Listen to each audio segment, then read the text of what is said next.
kasive mubihe bitoroshe warizi imiryango yacu we yeme muve hasi tuzamura ibiganza twese muve hasi nukuri kw'Imana utekereza andi Imana yakurize wagendanye natwe we mubihe bitoroshe tekereza ukuntu Imana yabarinze ahantu yabakuye warizi Mana we tuzamure wagendanye natwe Mana fata mugenzi wawe mufate warizi imiryango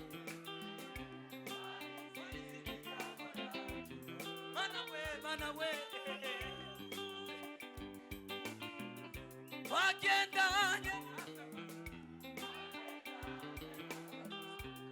mubihe bitoroshe we ariko Imana yaraturize n'ukuri we warizi imiryango yacu Mana we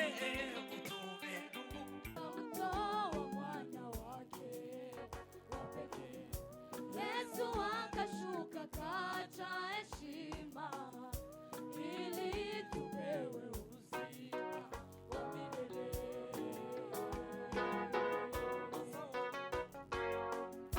Mungu amependa ulimwengu wote akamtoa mwana wake wa pekee. Yesu akashuka kacha heshima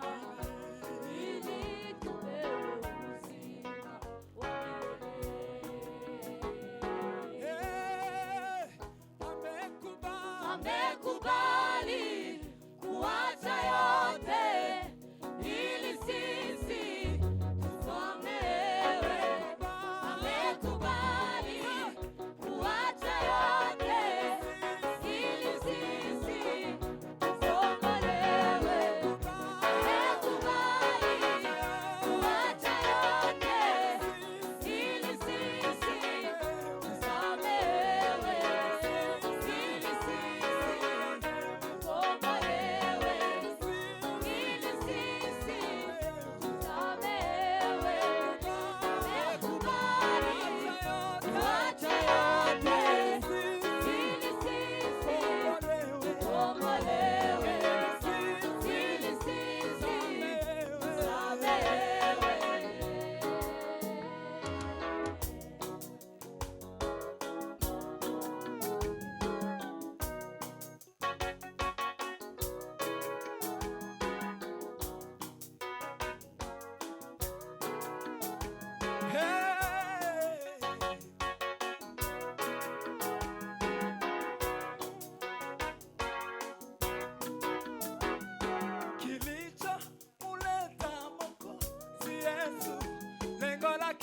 Amekuja kageuka kile tulicho kavumilia haya msalabani ili sisi tugeuke kile alicho.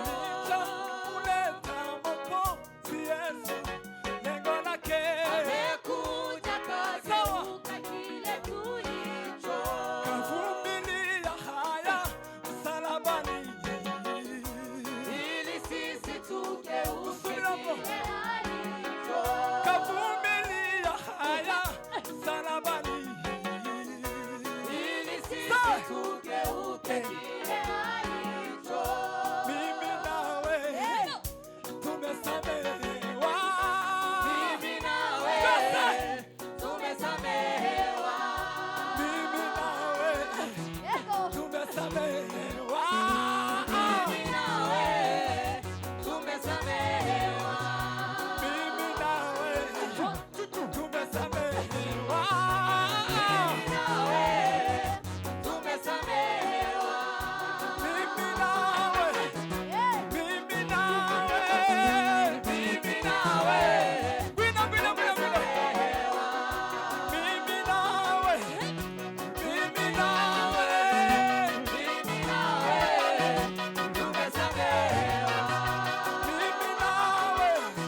twarababa iwe jewe nawe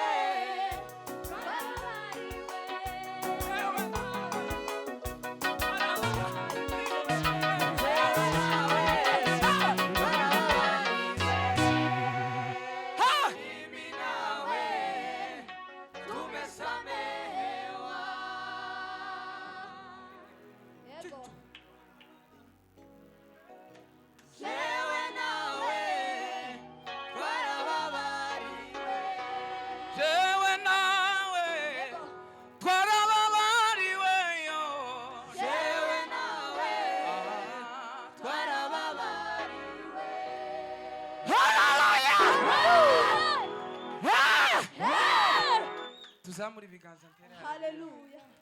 Indangiza turirimbe.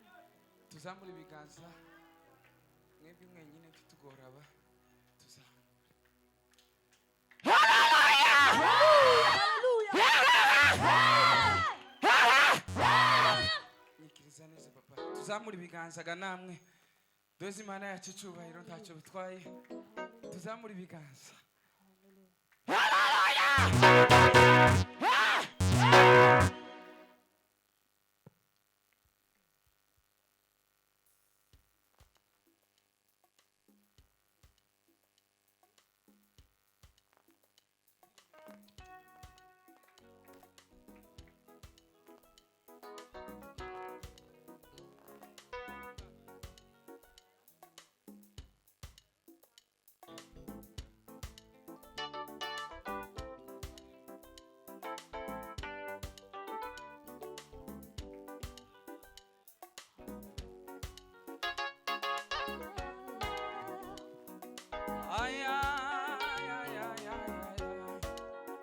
Tugiye kuririmba n'indirimbo ivuga ngo ufite uwo mwana afite ubugingo. Imana ibahe umugisha.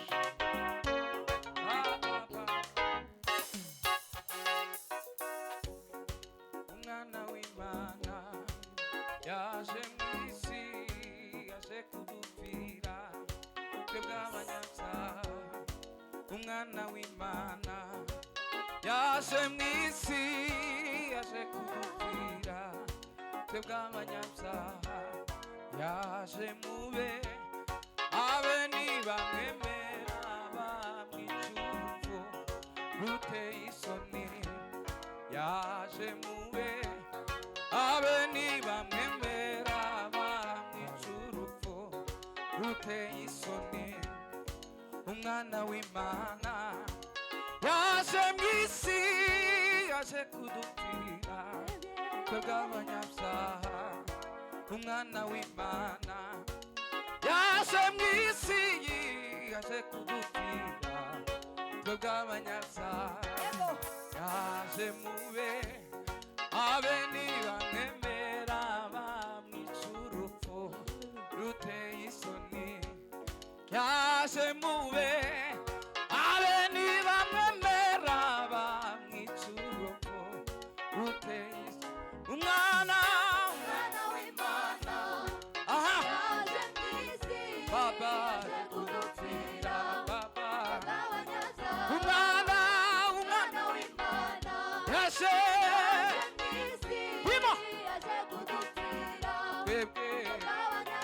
Umwana w'Imana yaje yo bebe. Umwana w'Imana yaje mani bamugisha twebwe. Yaje ayiyane nibamwemera bamwica urupfu. Sawa sawa. Yaje abe mani bamugisha. Sawa. Yaje abe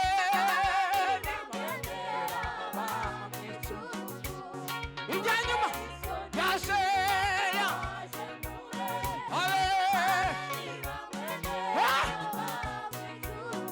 mani bamugisha. Ufite uwo mwana afite ubugingo kandi ubugingo bw'iteka. udafite umwana ntabugingo afite ahubwo azacirwa iteka ryo gupfa. Ufite uwo mwana afite ubugingo kandi ubugingo bw'iteka. Udafite umwana ntabugingo afite ahubwo azacirwa iteka ryo gupfa. Udafite umwana ntabugingo afite ahubwo azacirwa iteka. Ufite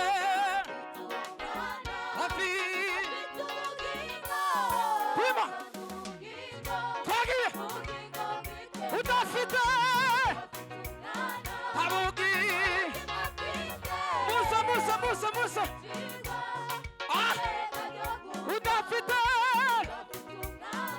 udafite Musa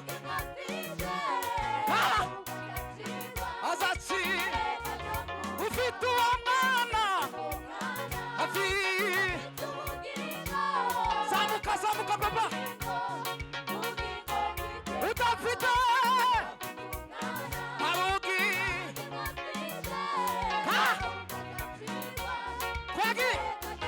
udafite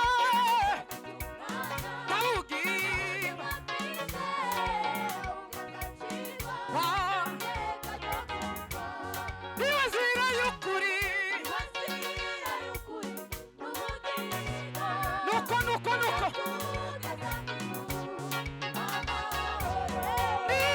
nzira y'ukuri Baba.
Tuzamura ibiganza warize imiryango we si imiryango ya mana we utube zamura nawe utarazamura wagendanye natwe ariko Imana ibaheze umugisha mu bihe bitoroshe warize imiryango yacu tuzamura ibiganza yeme tuzamura ibiganza twese ntacyo bitwaye wagendanye natwe mana mu bihe bitoroshe warize imiryango yacu warize imiryango yacu mana mana mana mana we ube twese yemewe wagendanye natwe mana wagendanye natwe mana mu bihe bitoroshe warize imiryango yacu we imiryango yacu mana mana uberu ubuhungiro tuzamura ibiganza haleluya bacurange rero umukunga ego ya wagendanye natwe mana mu bihe bitoroshe warize imiryango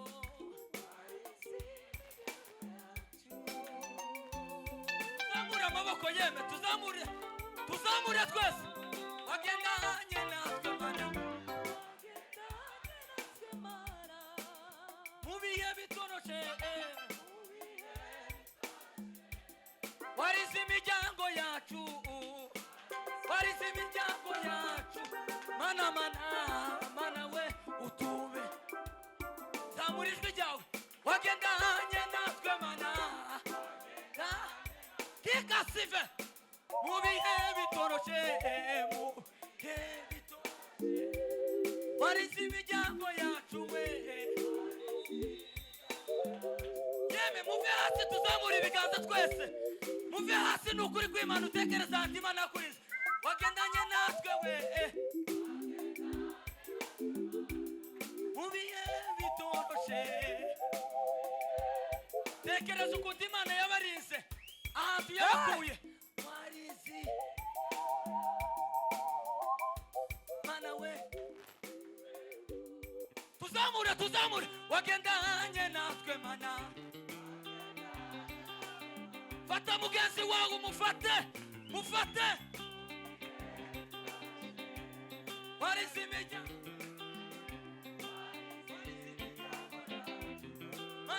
mana we wagendanye mu bihe bitoroshe we ariko Imana yaraturize n'ukuri we warize imiryango yacu warize imiryango yacu mana we